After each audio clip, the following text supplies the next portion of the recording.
Wenn ich euch jetzt erzähle, dass Bitcoin eine schlechte CO2-Bilanz hat, dann seid ihr wohl kaum überrascht. Nichtsdestotrotz muss man sich damit schon auseinandersetzen, denn mittlerweile spielt Bitcoin mit seinem ökologischen Fußabdruck in einer Liga mit dem jährlichen Energieverbrauch der Schweiz, Dänemark oder bestimmten US-Staaten. Und deswegen habe ich heute Alex de Vries eingeladen. Er kommt aus den Niederlanden und hat in der Szene an Popularität gewonnen mit seinem Bitcoin Sustainability Index und seinem Blog Digiconomist. Und er wird heute mal darüber reden, welche Chancen Bitcoin hat, nachhaltig zu werden, ob er Chancen hat und warum erneuerbare Energien leider langfristig auch keine wirkliche Lösung sind. Bis gleich.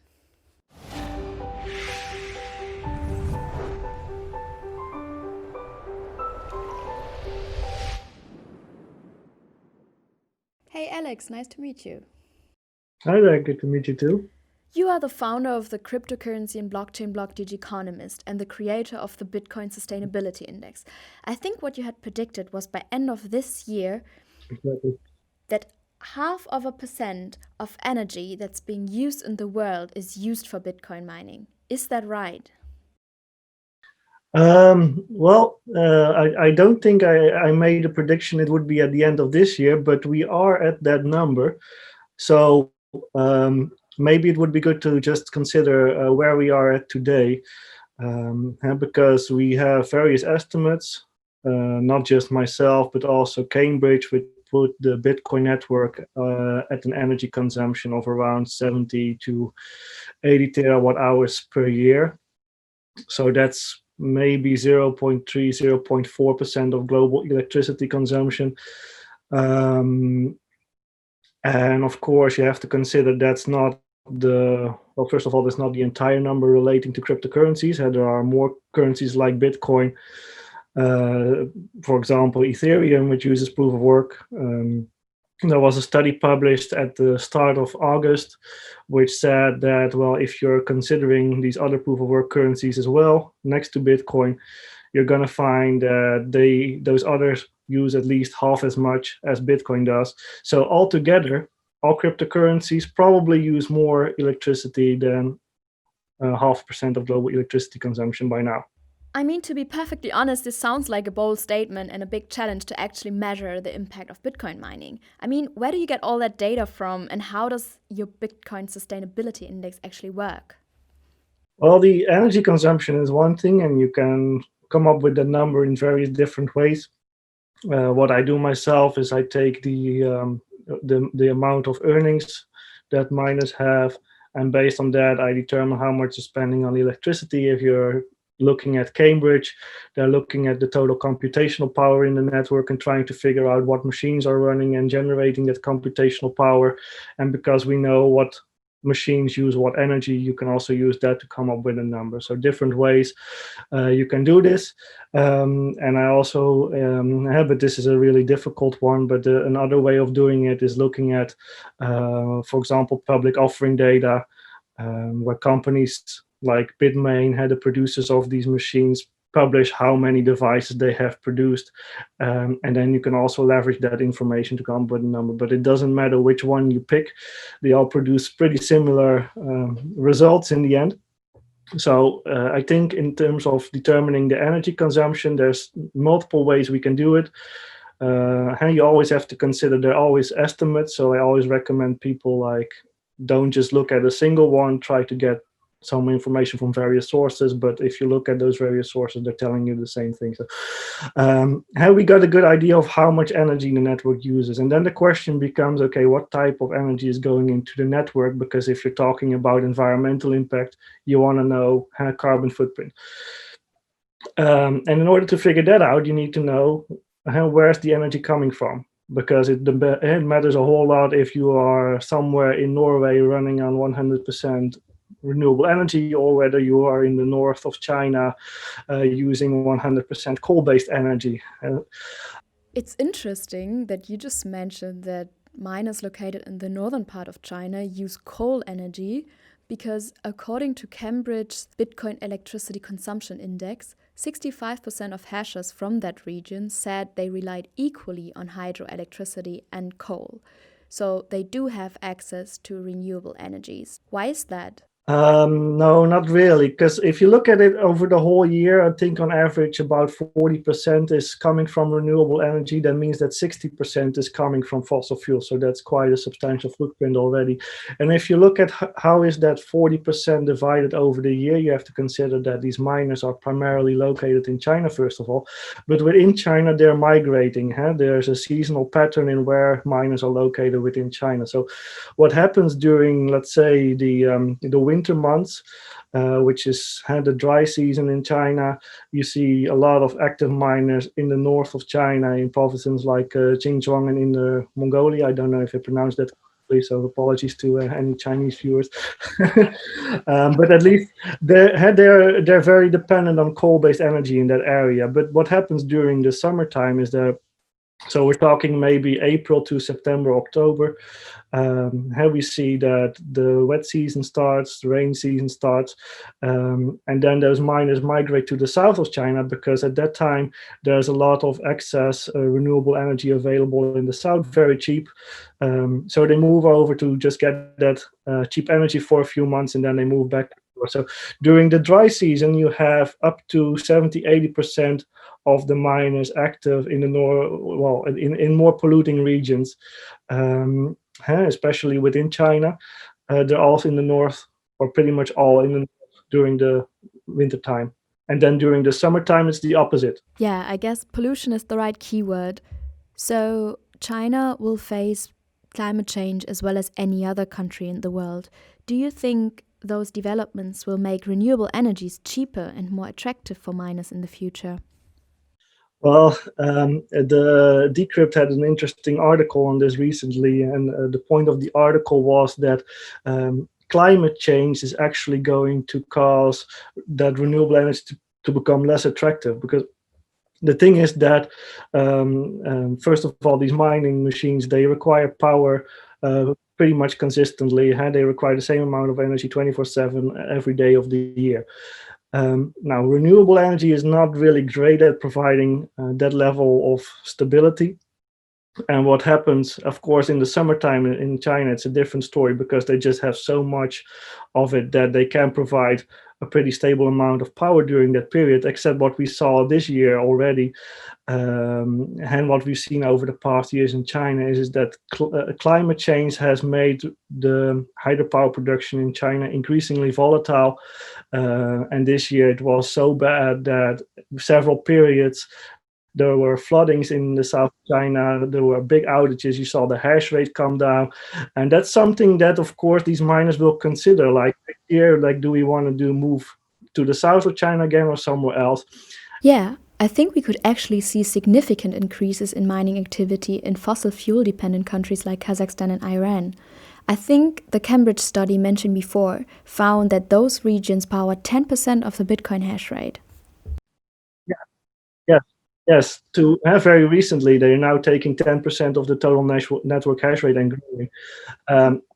And one thing you can get there is how you can get cheap power, but you can also get it consistently. And that's an advantage that fossil fuel tends to offer over renewables, that you can get a pretty much consistent flow of energy. And I think with the current trends in climate change, of course, everyone wants renewables, but that means that fossil fuel-based sources will become obsolete.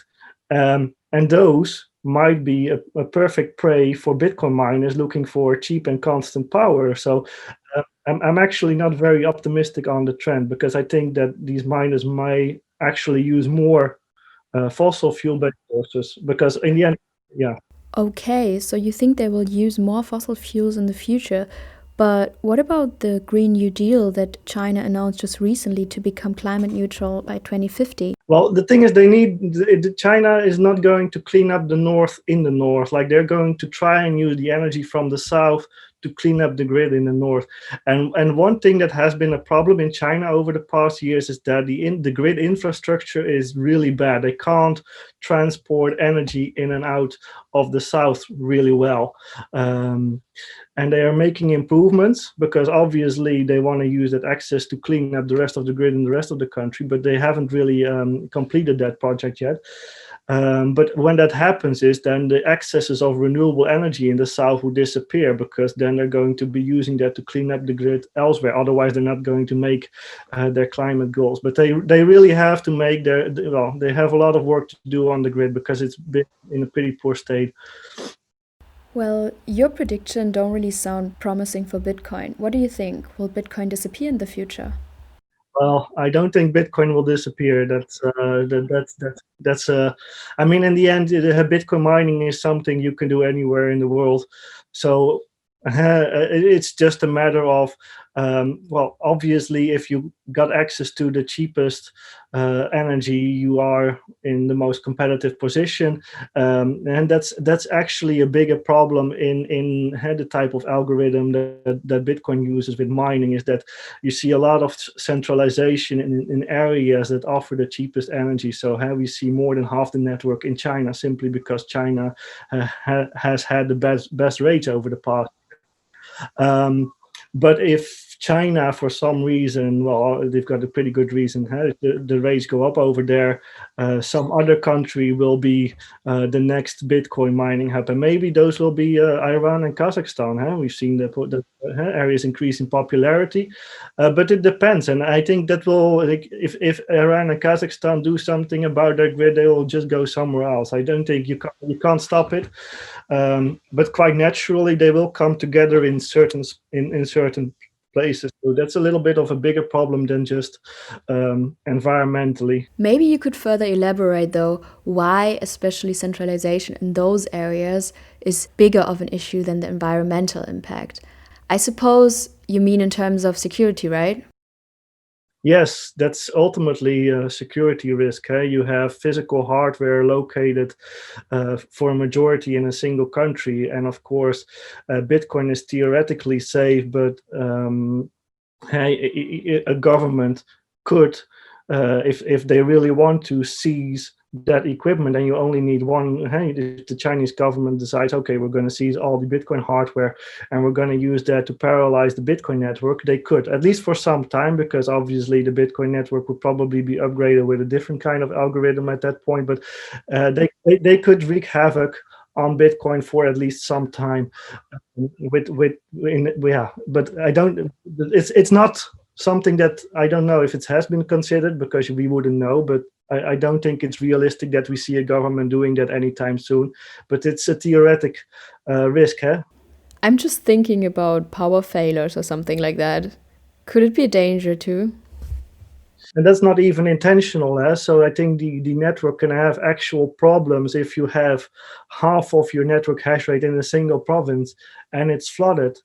All those machines go down, then suddenly your block times will double. It will take twice as long to process Bitcoin transactions until at least the next difficulty adjustment. So there is some real technical risk just because of climate, and because all these miners are in a single area where they're vulnerable to environmental disasters, which ultimately leaves the Bitcoin network also a little bit vulnerable. Like, it will not paralyze the Bitcoin network completely, but it will slow down the network. So it's very interesting to think about those things, and we actually saw that happen. We saw 1/4 of the network just disappear for a little bit in the past month. So that was, if you think about it, that's pretty crazy.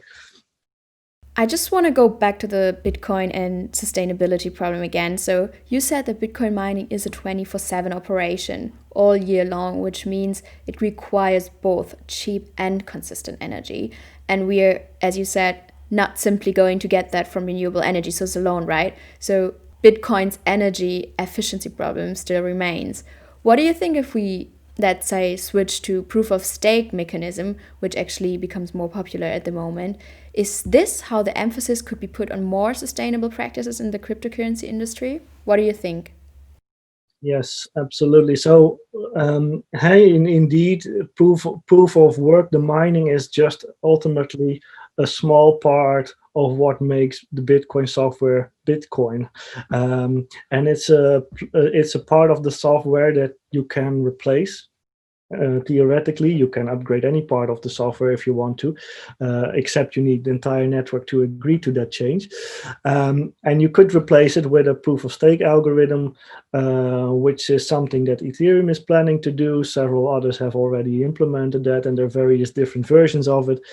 And so I think the difference is that whereas in Bitcoin mining, your share of the computational power determines your chance of creating a block for the blockchain. In proof of stake based algorithms, it's in the name, it's in your stake, in your wealth, that determines your chance there. Okay, sounds great, but what are the trade-offs?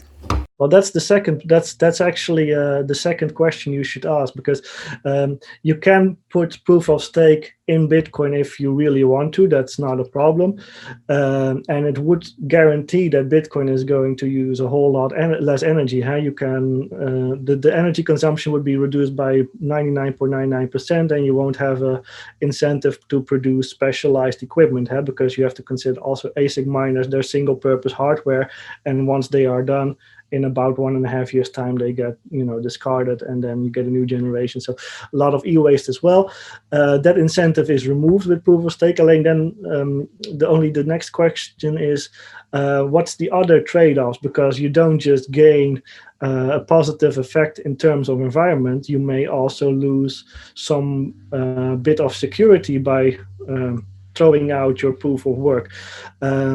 And of course, the most basic examples of that, in Bitcoin, you can control or at least paralyze the network if you have half of the computational power. But there's a similar risk in proof of stake, where if you control a majority of the wealth, you can also do that. So for example, if people put a lot of money in exchanges, they could get a pretty much big strong position in the network and abuse that.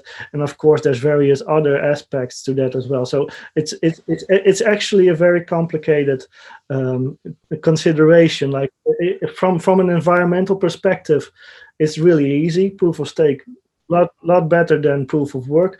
But in terms of security, there's so many different factors there. And by the way, security is a lot bigger than just proof of work or proof of stake. If you put proof of stake in Bitcoin, some things are going to change. It's going to change the attack vector of the cryptocurrency. And I think it would be too technical to go into really deep detail, but I think it's good for people to realize that it's not super simple to just switch from one to the other. Okay, overall, it doesn't really sound promising for Bitcoin. So from your perspective, what is the most effective or efficient solution to lower Bitcoin's environmental impact? Well, I mean, the changing the algorithm is the most effective solution without a doubt, because if you take out the proof of work part, it's going to be much cleaner. The question is whether proof of stake algorithms are really the best alternative to that. And maybe we still need to develop a better alternative. One thing we know for certain is that no matter if we would decide proof of stake, or whether we would decide we're going to develop yet something else, it's not going to be implemented in Bitcoin tomorrow. So for at least the next period of time, this network is going to be consuming energy, and there's going to be a carbon footprint associated to that. So if we want to clean up the grid really soon, like starting today, there are several things you can consider. There's policy options you can consider. For example, you can increase the rates for electricity paid by Bitcoin miners. That's going to reduce the impact of the network for a simple reason. If they have to pay more for electricity, they're going to use less of it. So impact is going to go down. I get what you want to say, though it implies that Bitcoin miners will either mine less or they will go somewhere else, which doesn't really sound like the perfect solution, if you ask me. Yes. the effect is very limited, and you need to do this at a global level, because if you don't, they're just going to go where the energy is the cheapest next. So if you want it to be effective, but it's something I put it forward as an example because it is something that we could decide on today. Well, it's not going to be that simple, but it's something we could implement in theory. We've seen it happen, by the way, for example, in Quebec, where miners have been faced with a rate hike from like 5 cents per kilowatt hour to 15 cents per kilowatt hour, which was ultimately overturned by a judge. But it's something that does happen. And it's going to scare off miners in the first place, but if enough countries implement it, it's actually going to, if you cut off miners from industrial rates, which are cheaper than residential rates, then you're going to reduce energy consumption by a bit. You're limited to residential rates because ultimately you can't identify these machines really easy. Like anyone can put one of these miners at home, use residential rates to mine. So, and then, you're not going to be able to do a whole lot about it. Well, unless people are running mining farms at home, but. Oof. It sounds like we need some innovation on how Bitcoin is generated in the first place. At the same time, it sounds like there isn't really any. So how could crypto companies lessen their energy consumption and environmental impact? Well, it depends on what your business is and what your objectives are. So if you want to do something or have to do something with Bitcoin, then there's probably no alternative. And then you have to consider, okay, what else can I do to do something about my carbon footprint? And there's always a last resort, which is carbon offsetting. You can always try to compensate for your carbon footprint. We know the impact that a certain amount of transactions has. So companies could theoretically compensate for that directly if they have to use Bitcoin, and obviously they can't force Bitcoin to go on a new algorithm. So that's something you can do if you have to use Bitcoin. If you're not stuck with Bitcoin, you can consider using an alternative cryptocurrency that has a greener algorithm, or if you don't need a cryptocurrency at all, if you just want to use blockchain, then you probably won't have an energy problem at all, because whenever people develop their own blockchain solution, they use Hyperledger software, and that doesn't use proof of work. So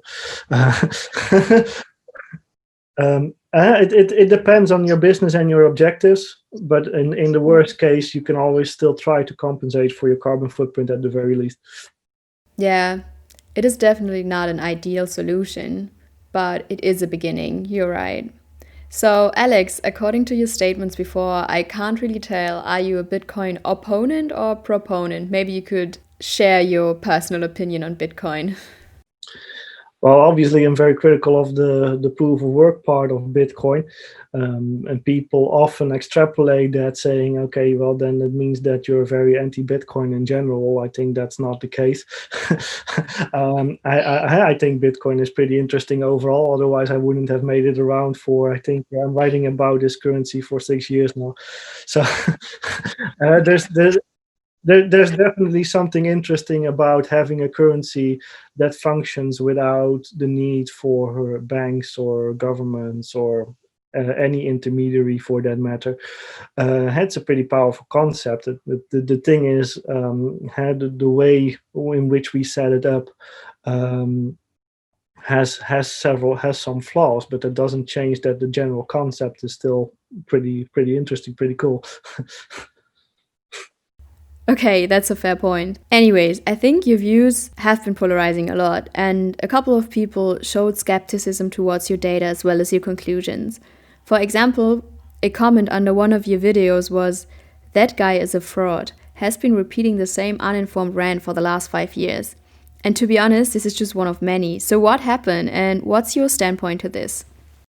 Well, I mean, there's a group of people that will take anything that is a little bit critical of any part of Bitcoin as being anti-Bitcoin and will react very hostile as a result of that. I think I have even been declared an enemy of Bitcoin at some point.